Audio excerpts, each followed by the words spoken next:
Hello မင်္ဂလာပါအခုဒီဗီဒီယိုလေးကတော့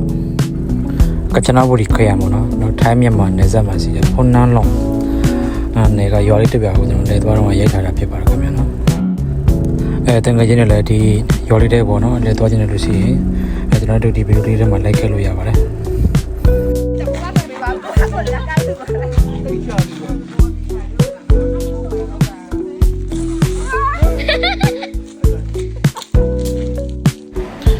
နောက်ကအိမ်လေးကိုကြည့်ပါဆိုတော့ချစ်စရာတဘာဝအိမ်လေးနော်မိုက်တယ်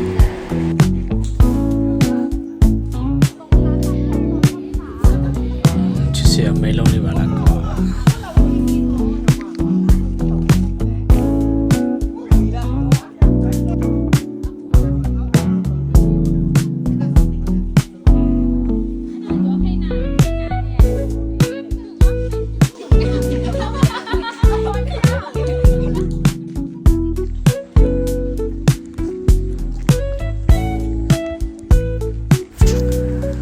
ထဲကိုရောက်တော့ကျွန်တော်ကြည့်ရတယ်ဒီရွာထဲမှာပေါ့နော်မကြီးပင်ကတော့တော်တော်လေးပေါ်တယ်အိမ်တိုင်းမှာတော့စိုက်တာတွေ့ရတယ်ခင်ဗ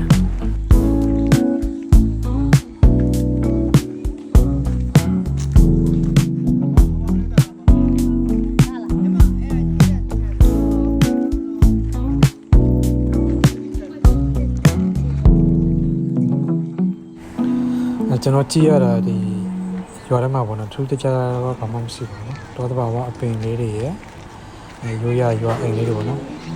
ဥပကားလေးနဲ့တက်တာအိမ်လေးတွေအဲ့ဒါမျိုးတွေတော့တွေ့ရနော်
လေးတွေမုန်းလိုက်ကျွေးတယ်